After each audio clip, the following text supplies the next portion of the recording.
Well, hello, podcast peeps. Thanks for stopping by the show. Had the great pleasure of meeting and speaking with Lorrie Dixson Griggs. Lorrie is the owner of Drifter Merch, which is a merchandising company based out of Charleston, South Carolina, that caters to diehard music fans across the country. The company also specializes in custom printing, embroidering services, catering to businesses, bands, schools, festivals, and other events. Go check them out. We talk about her college years, what spawned her love for live music, how Drifter Merch started from a simple passion for band t-shirts by her late husband, Bert Griggs, and how the business grew to where it is today. Lorrie also tells of how she started Drifter Fest, which is an annual gathering dedicated to celebrating the life and memory of Bert Griggs. This year, Drifter Fest will take place in Charleston, South Carolina on September 13th and 14th. Performing will be 54 Bicycles, Carl Denson's Tiny Universe, The Reckoning, and Junko Partner. I will definitely be going this year. I have not attended this event in the past, and it looks like an absolute blast. So it was my pleasure getting to talk to her and meet her. Hope you enjoy the conversation as much as I enjoyed having it. Let's go.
Good to meet you, Lorrie. I had every intention of meeting up with you at Goose down in Atlanta, but it was so goddamn hot. I was like, I am not going to wander around on a lot for.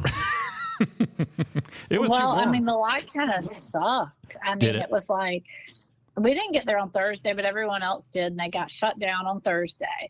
And then by the time we got there, they were like doing it down a sidewalk, and nobody was really walking around because it was so hot. The Goose scene's just not quite there yet with Shakedown, and our event went fine, but like it was just so hot. Like no one wanted to be outside. I mean, it was, kind of crazy. You go inside to get a drink, you're like, oh, everybody's inside. Yeah, no kidding. Yeah, we had a kind of a funny mix up too, because I had bought tickets for Saturday, and that's all we were going to do. And then we were like, you know what? We'll do Friday and Saturday. So we stayed at the Georgian Terrace, and we walked across the street to go in, and they scanned our tickets, and Ashley had accidentally bought a second set of Saturdays. So we're like, oh my God. So we get on Cash or Trade everywhere. Like there's still tickets up, but nobody's responding. So, we're like, oh my God. So finally we went up to the hotel. We sat in our room for a minute. We're like, all right, what are we going to do? But the only tickets they had were like obstructed view. So finally we were like, all right, we'll just get those, get us in the building. We walked over to the box office, and we were like, yeah, well, you know what? We'll go ahead and get a couple of those tickets. And there was a guy at the window, and this guy that was kind of off in the distance a little bit. He almost looked like he worked for the band or was maybe like a promoter or something. He goes in the back, and he's gone for a long time. And he comes out, and he hands us a pair of hard tickets, and he's like, here you go, just buy some merch when you're in the show. And we're like, oh my God. And they were like, he gave us like 10th row tickets. It was crazy. We had the best time. Oh, that's great. The shows were amazing. Yeah. Anybody, I've said this before publicly, anybody that hasn't gone to check out Goose, especially if you're into the jam band scene like we are, like with Panic and anybody, Fish, you are missing out because they are dialed the fuck in. Oh my God. Right after Bert died, I did a survey, like, what do you want to see? What bands, this, that, and the other. Everyone kept saying Goose. And I was like, this was in the beginning of 2020. And I was like, who the fuck is Goose? And but it was like at least 8 people said that. Yeah. And that was like the first I'd ever heard of it. And then it just, they start popping up everywhere. And that was my first time seeing them. Oh, was it? Tell me their lights and stuff aren't just like they've been doing it for 20 years almost. Oh yeah. I mean, the whole thing is, I've listened to them and that kind of stuff. And you hear the whole Fish deal. And, I love Fish, but I've been seeing Fish since the 90s, back when I lived in Atlanta. And, I love a lot of their old stuff, and I don't know some of their new stuff, or, if they go into a 40-minute 2-song jam, I'm always like, oh my God.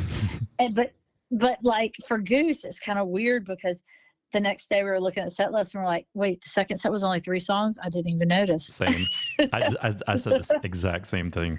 Yeah, no. So I mean, that's where I thought that I was going to be like, oh my God, they're not singing. What's the deal? Where are you from originally? Where'd you grow up? Winston-Salem. Oh, North really? Carolina. Mm-hmm. Where'd you go to school? And you said something about Atlanta. Alabama. Roll Tide, I guess. Mm-hmm. Yep. I'm a Georgia. Don't hate me because I'm a Georgia guy. Oh no, I lived in Atlanta for 15 years. Georgia's my number 2, and majority of my friends here are Georgia fans, so I'm always watching. I mean, I'm all up for Georgia. Out there playing Alabama? What'd you do in Atlanta? I moved there straight out of college and started working for CNN. Oh, no kidding. I worked for them for 15 years in news production. I was doing, I was in the control room during live broadcast and watched the world unfold for a long time. And then I was working kind of crazy hours, crazy days, and I was on call a lot. So I started freelancing for this advertising company, and I just didn't like the way they were running their company. And I was like, well, I've already made their, connections. Why don't I just start my own PR marketing firm? And so I did it on the side for several years while I was working at CNN, because, if I was working on a weekend, I'd be off 2 days during the week and I'd be on call for 3. So I had plenty of time to do it. Or usually when I was at CNN, it wasn't on normal hours and, I wasn't live on the air. We'd do 2 hours on, an hour off, that kind of thing, or 2 hours off. So I was always doing my marketing stuff while I was there. And then finally I left, and that's when my marketing company kind of took off. And I've had a PR marketing company for 25 years. I still have it. That's super interesting. And yeah, but I actually have cut it down a lot, and I'm trying to focus more on Drifter now. What I think I read that was it just a chance meeting in Jackson Hole where you met Bert, or can you tell that story? Sure. Actually, I was going to see Panic at Red Rocks, as used to do at that time every year. And one of my friends from Charleston was like, hey, I'm going to Jackson Hole after Red Rocks. Do you want to come? And I was like, yeah, that sounds fun. And I was like, well, I've already taken Monday off, and it was 4th of July week. And I was like, well, Thursday's a holiday, and nobody will work on Friday. So I was like, yeah, I can take the week off, because I normally can't leave for a week. I'm always getting pulled in a bunch of directions. And so she sent him to pick me up at the airport, and never had told me or really him about each other. She was like, I would have never put the two of y'all together. And we hit it off. And he picked you up from the airport? She flew in a day earlier than I did, because I went up to Vail and went rafting. And yeah, she sent him over there, and he and I kind of hit it off. And then we started dating long distance. And I could work from anywhere, so I would go out there for 2 weeks at a time. And we did that for about a year, and then I moved out there for a year. And then we got married, and, the idea was always we were coming home. And he lived in Charleston for 10 years before he moved out there. So he was always coming home. And so eventually we came home, and about a year after we came home, we had a baby and had a little girl. What part of Charleston were y'all living in? I live in Mount Pleasant. We lived in Mount Pleasant. Oh, I love that place. I know you're friends of, not Fox Brothers, damn it, Home Team, right? Home Team. Oh yeah, I did their marketing for 6 years. I tell people all the time, I'm like, if anybody brings up home team or we make that connection, I say, those fried wings are amazing. Yeah, with the white sauce. Oh for my sure. God. Yeah, we tried to make that white sauce here the other night and it wasn't the same, but every time I go to Charleston, especially Mount Pleasant, that's a real pretty area. I have an old friend of mine who used to live out that way, and it was always kind of a joy to go out there and visit. Oh yeah, no, it's nice. We've had a beach house here for a little over 20 years, so that's sort of how I transitioned here. Oh, I hate you. It's a rough life. So what kind of? Oh yeah. Now Bert was a big. I know he was a big Allman Brothers guy. Was he into Fish, Panic?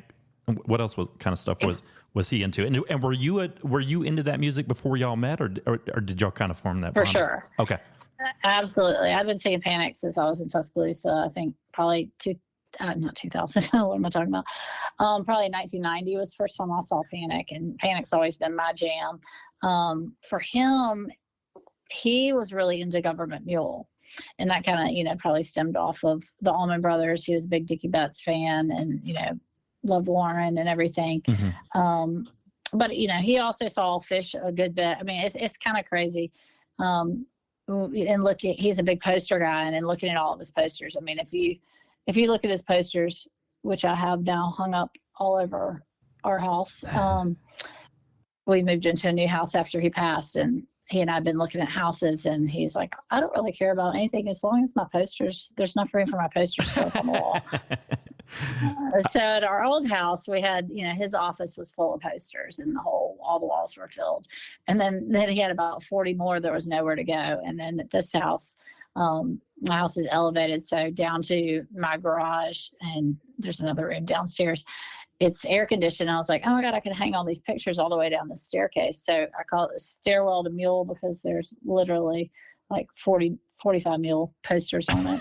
And they're all nicely framed, double matted. And then my office has a ton, and you know how posters go. But anyway, yes, he was a big Mule guy, and he was Mule to my Panic. But then, after he passed away, I'm going through all his T-shirts, and it's just like, okay, he has 37 bootleg Panic shirts in here. So I guess he had been to some, he liked Panic as well. I mean, we went to a bunch of Panic stuff too, and then.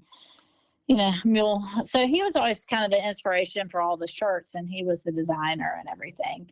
And that's where I'm kind of struggling right now. People always give me ideas, but he always kind of connected them all and doing the different, the bands, the crossover bands, and, pulling in some mainstream stuff as well. Yeah. And you guys, to our collection. when did y'all kick up Drifter merch? It was actually when we were dating. I was cleaning out his drawers one day, and I was putting away some laundry, and the drawers couldn't shut, and he had so many T-shirts. I kept pulling them out, and I'm like, this one's cool. This one's cool. And he's like, oh, I made it for this show, that show. My buddy's a screen printer. I always make shirts, a small run of shirts for my friends. And I was like, oh my God. And then my marketing mind is working, and I'm like, you should start a website. And he's like, really? And sell them? And I'm like, yeah, they're super cool. People would totally buy these. So about a year later, we started a website with 3 designs, and now have over 60 and sell on our website on Amazon, Etsy, and it shows. I've got a couple. I've got the blue. First of all, let me just say that I'm a big fan of that Bella fabric or Bella type fabric, even if it's not a Bella shirt, but once you go to a soft shirt like that, it's impossible to go back to like a regular cotton shirt. I just want to throw that out in the atmosphere. But I've got... No, and that's sort of what I was actually just about to say, is when people start wearing those, unless I will say a lot of the larger guys aren't huge fans of them. A lot of people ask me for, heavy cotton or the heavy, I call them college T-shirts. I can see that, because they are a little, they're a little bit form fitting. So if you're not, you know what I mean? So you can be a little self-conscious in one, I suppose. Yes. It's the ones with man boobs and a little bit of a gut that are always like, I love your shirts, but I can't wear those. And I'm always like, I can always special order you anytime I'm ordering. I can order any brand, I've got that blue all-time low, and then I have a gray one that just says Panic on the front of it, and I love them. I love them. Oh, nice. Thank you. I'll have to send you some more. Oh, yeah. Did the So when y'all started, now y'all do embroidery, you do a lot of different things. Did it start out as a screen printing shop and kind of grew from there? Well, no, honestly, it started as just for fun, like a side project just for fun.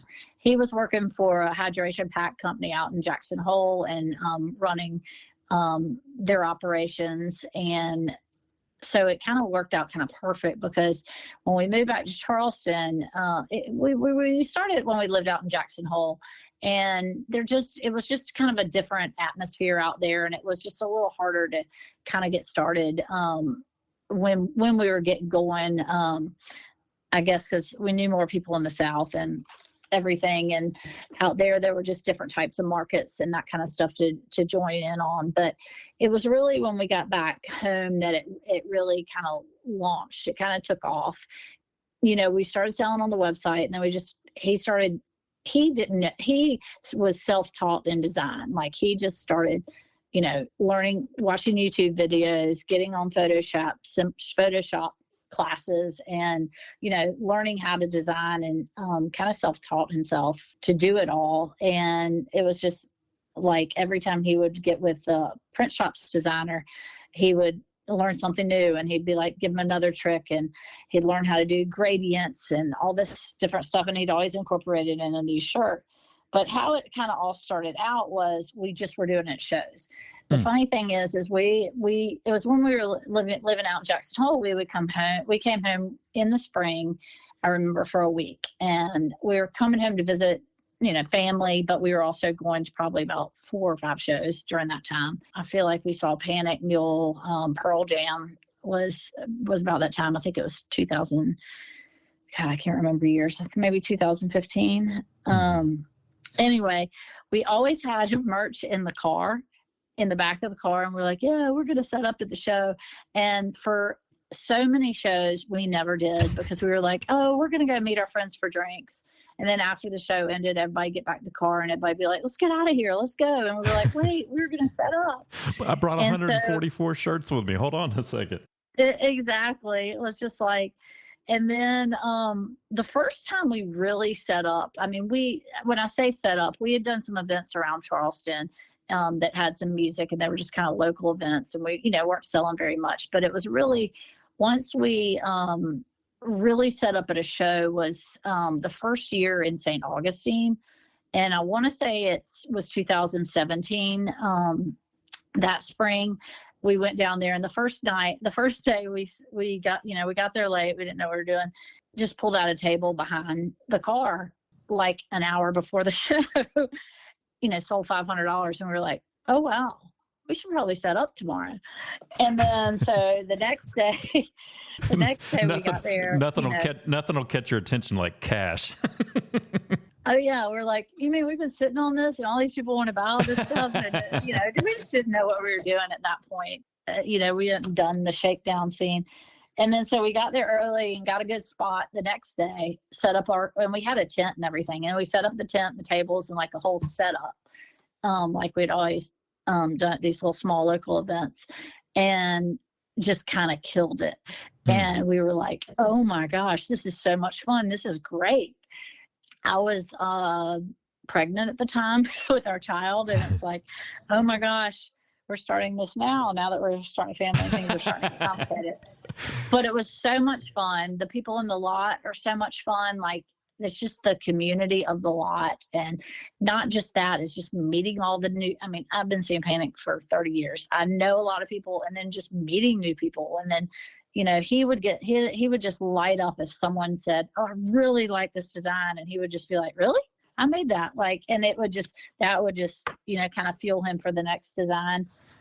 So it was really fun. And we kind of started out doing that, but where the custom stuff came in, which is what you originally asked me, was we would do some events here in Charleston, and, people would be like, and it might've been on Shakedown too. People would be like, hey, I have a business. Could you make me some shirts for my business?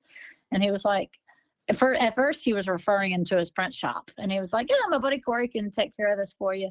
And then he started, and then I don't know if it was Corey or him. He was like, well, maybe we should start doing custom. I guess we could do that too. And so it just kind of fueled into, people ask you for different things that turned into like, Oh, wow. Yeah, we could do custom. So what I was getting with in the beginning of this long story about Oh, you're fine. his job was, when we moved home, he had his job. He talked his boss into letting him work remotely from Charleston once we moved home. And we were like, okay, that'll last about 3 months. And it ended up lasting a year. And so he was doing both. And, he was kind of freelancing with them, and we were kicking off Drifter, but it wasn't really full time yet. So he had some time, but basically it took about a year. And then, in a year, it was like, we were ready to take this thing full scale. And that's when his boss was like, I think I need to hire somebody, locally that's here in the office and stuff.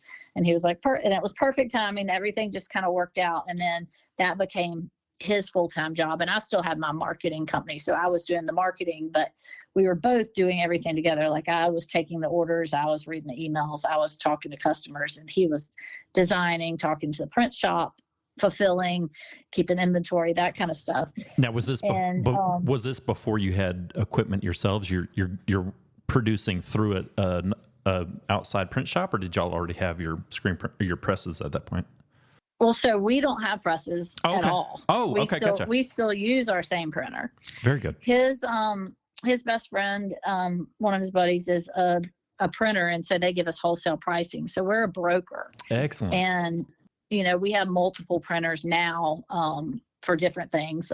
We do screen printing, we do embroidery, but we also sell like customized logo tints, tablecloths, and those are all sublimated. And we have another vendor that does that. We have a different resource where we do our patch hats. We order our patches, have them sent to a seamstress in Atlanta, and then she sews them all on, and they're sent direct to the customer. So we can do quite a little bit of everything, and that's sort of what like became his Monday through Friday, was the custom. So he was always like getting all these custom jobs, doing sales end of it Monday through Friday, and then on the weekends we were trying to do events. And that's sort of kind of how it is. How it is now. I'll have to get with you on. I need a tablecloth. I'll get with you on that later. But I was going to ask you something. Oh yes, that's all your display. Yeah. My dad came by to visit for a minute, and he was like, "Looks good, but your tables looks like shit, and people are going to steal your shirts from under the table." I was like, "Hey, it's my first time." But I was going to ask. No, I know it's so funny, and that's what people say. Like when we're in the lot, we roll into the lot with our branded tent and tablecloth. And I mean, I've done marketing for 20 plus years. So to me, it helps, it helps build the brand. It helps people know who you are. Yeah. I've been vending for years with people in the lot, and I'm like, I know your name, but what's your company name? What do how do I get in touch with you? Right. That kind of thing. And so I'm always like, come on, guys. Well, let me ask you this question. You're the right person to answer this. And I've always wondered, when I used to go to Dead shows with my dad, when back in like 85, 86, up to about 90. And he was a big tie-dye guy. And a lot of what he did, I mean, it was really, honestly, a lot of T-shirts in the car. He would fill up a bag, walk around, holding one up, selling them. Or sometimes we'd put down a blanket, depending on awesome. what the scene was like. I remember getting shut down a couple times and stuff confiscated. How does, when you go to a festival, like say, or not a festival, you go to a show like St. Augustine or Goose, do you have to have a vendor's permit, or is it different in different places? Can you educate me on how that works? Sure. It's pretty much different in every place. I mean, my friends are always like, how'd y'all get to park here? And I was like, we bought a parking pass. And most of the time you just have to pay for parking. Some lots the venues are starting to take it over where the vendors are coming. So especially Live Nation venues, and are, charging some astronomical prices and then kind of, set it up. But I've never had to have a vendor permit in any city that I've vended so far, except this past Memorial Weekend in Memphis. We all rolled in, and we had a small lot at Panic. And the second day, we rolled in from a day party, the sticker con, and I'm like, where's the lot? And everybody's like, we're all texting, and we're like, what's going on? And they're like, they shut us down. And I'm like, what do you mean? and the Mempho or the town or whatever, they wanted us to have Memphis permits, but they said they had the right to come confiscate all our merchandise, which I don't think they have the right to do that. But it was more of a city issue, and it was the venue that had issue with it. And correct me if I'm wrong, but so we'll say like St. Augustine, you're okay to vend. Now you can't make a shirt that says, not you in particular, but I've noticed that people are very careful not to say widespread panic in the name of the venue. Like, it has to be. You get in trouble that way, right? Correct. I mean, there are people who do it, and the band frowns upon it. It's so funny. I'm friends with some of the guys in the production crew, and they kind of laugh. They're like, "Oh, every time we walk in the parking lot, people are starting to freak out, and they're like, they think we're going to bust them for this or that or whatever." And they're like, "We don't care. It's not our issue." But usually it's not the band and stuff. It's usually the management companies and the bookers. I mean, I have gotten cease and desist letters in our beginnings. We've done Steelies and that kind of thing. And the Dead especially has what I heard were college. I mean, not college, but law school kids on their payroll looking for that online and stuff. Yeah. And they'll come after you. In that regard. But these days I try not to do anything that's that I'm going to get a letter. Well, what a great way to go ahead. No, I just wanted to say one more thing, but back to kind of I've vended this random kind of thing. It wasn't random, but it was something we wanted to attend. They did a Last Waltz tribute in St. Augustine, and we were like there weren't really any vendors there except for us, and they did come around. It was kind of funny. They did come around, and they were like making sure nothing said Last Waltz or the band. And it was a tribute, and that's why I thought it was kind of funny. But they do sometimes check like for that to make sure, Well, so what year was it that we lost Bert? He passed away in 2019. And literally it was right before COVID. Because I do a little festival for him each year, and we had the festival like 3 months after he passed away, and it was literally the weekend before COVID started. What made you think to do that? What an awesome way to honor somebody. It was just sort of an idea that I'd seen years before, because in the marketing business, part of my job is like I promote a lot of lifestyle brands and a lot of restaurants and bars and events. So I've put on and promoted a lot of festivals and parties, in that aspect. And so I'd seen it done before. When I moved to Charleston, there's a event called Share Our Susie here. And it was, this girl had passed away from breast cancer. So her friends had she had actually was involved in it before she passed away because her cancer came back. But anyway, they got me involved in it to help promote it. And I just thought it was the coolest festival because it was all our friends like on this committee, like putting it together. And, while I didn't know Susie, I felt like I got to know her through this festival. And I just thought it was the greatest way for people to remember someone. For sure. And I just feel like when people pass away, it's not that you don't stop thinking about them, but it's just their memory isn't as talked about or, remembered in an open forum where friends can come out and celebrate. So this party was going on for years, and it was always a really fun party. So I was like, I want to do something like that, as soon as he passed away. And the first one I had 3 months after he died, and it was, a way to help me grieve, to have something to do and get my mind moving and, everything. And so it started with us, a smaller party at the poorhouse, and we had a bunch of local bands play, and it was like, all his friends were in bands, and so all the bands that played were kind of tied into him or knew him somehow, and they all played for free, and it was so much fun. And then the next year we expanded, and we ended up moving it to the Refinery, which is a newer amphitheater here. And that's where we're still having it now. And we actually just announced the music yesterday, and we have Carl Denson's Tiny Universe playing. I saw that. That's awesome. Yeah, so it's gonna be super fun, and it's always a fun party, but it's a mix of his friends, my friends, our friends, a lot of family come, which makes it really nice, and especially like for his parents, like it's one of their favorite nights of the year, they say, because all his friends, always come up to him and talk to him and tell stories, and it's a nice way to remember someone in it, and doing it with music is like the perfect way to pay tribute to him. Yeah. And memorialize him. I noticed JT does your prints. Had you just reached out to him, or how'd you make that connection? Oh, absolutely. I had been an admirer of his work for years. The first year, Tripp's Prints did it for us. Tripp's wife Sutton actually knew Bert pretty well, and then something happened the next year where they got tied up and they weren't going to be able to do it. And I just always admired JT. And yeah, I just reached out to him yesterday to get going on a poster for this year. He was super pumped, and yeah, I just love what he does. And like I said, Bert's a poster guy. So like I always wanted to do a poster. Yeah, no doubt.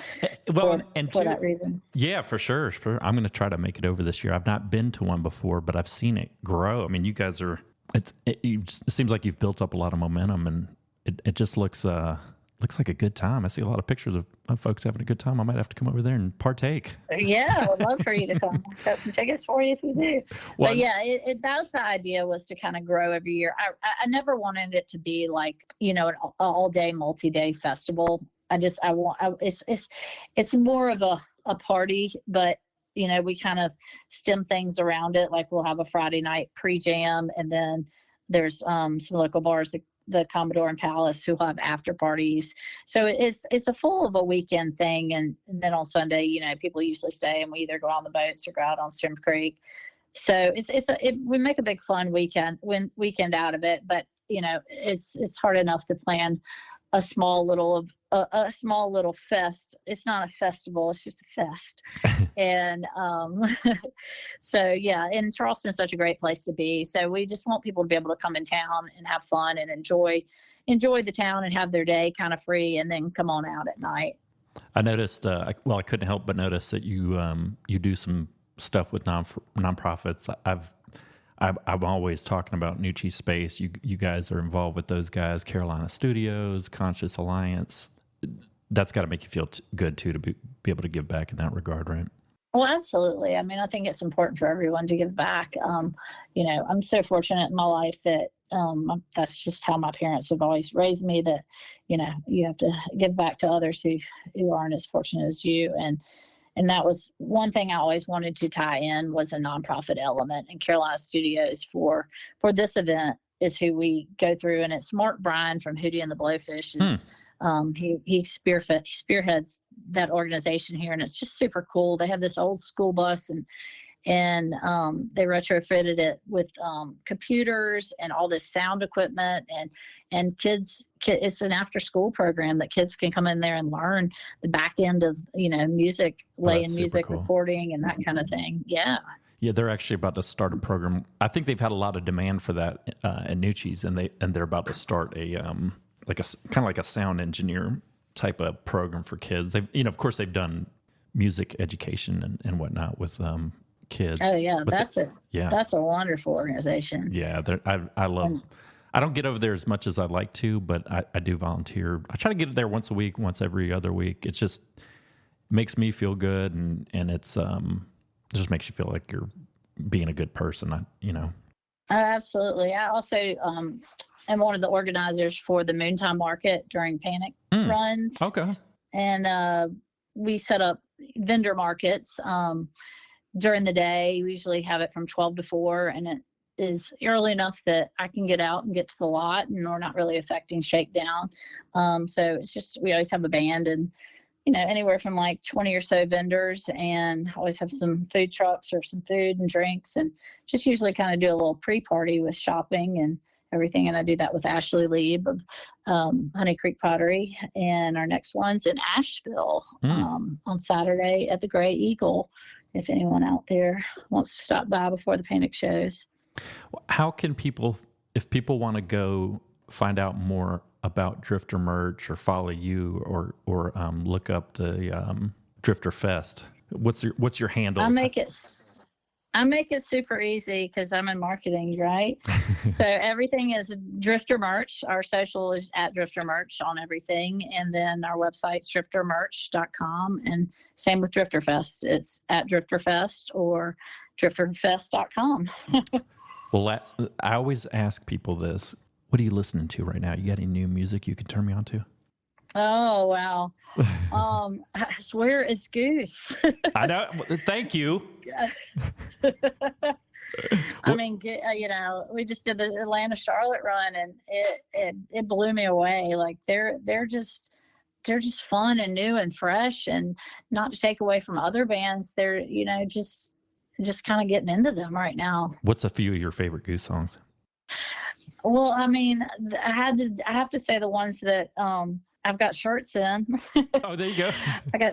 I got Dripfield and A Western Sun, but Arcadia is kind of a favorite, and always can't get So Ready out of my head. Oh, God, me too. So Ready or Slow Ready? I don't know. I can't figure it out. No, that's all good. Well, listen, it was really good to meet you. I want to be respectful of your time.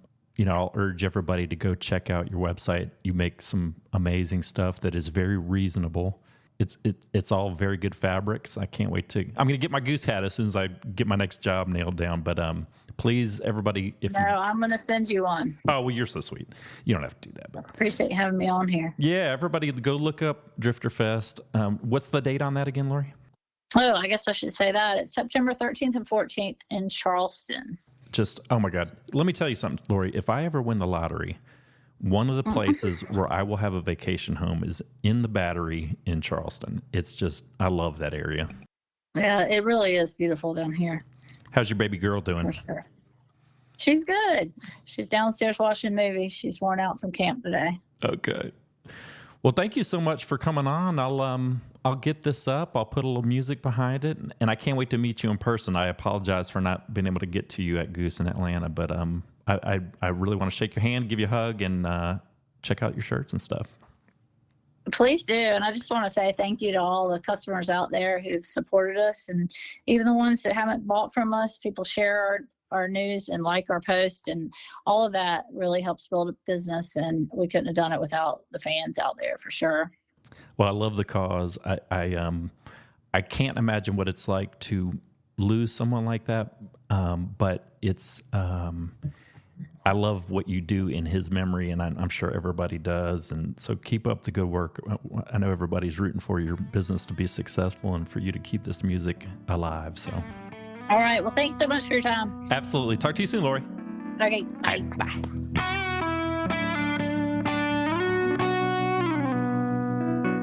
As I stand here searching for the right words, I know that wisdom comes from despair.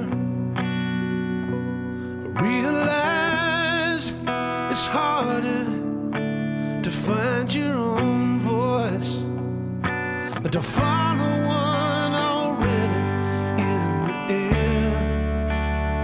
And as our time draws nearer, I wonder just when we stop being young. And I know my greatest deeds will go unnoticed, and our treasures will be all alone. Child of the earth, hear my confession. Please don't tell me that it's overdue.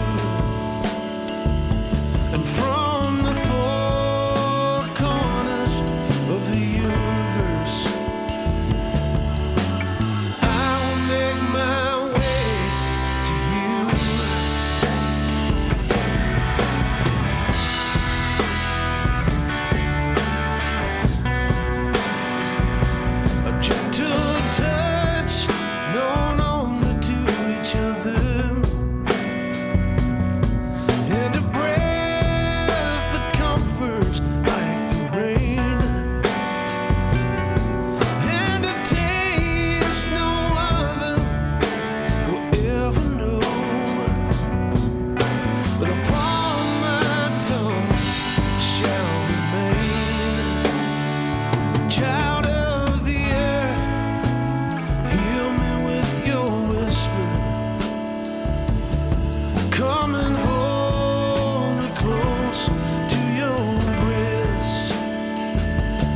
dress my wounds with your innocence.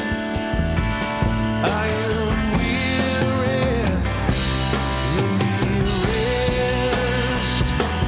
Let your rain wash over me.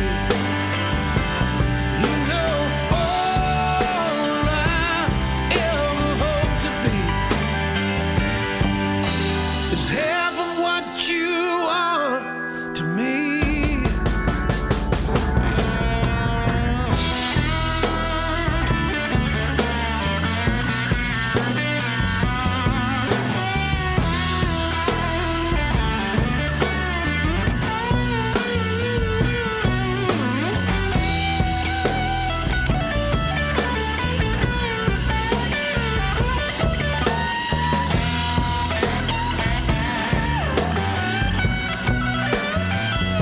So take me from this island, lead me to the mountains of the moon.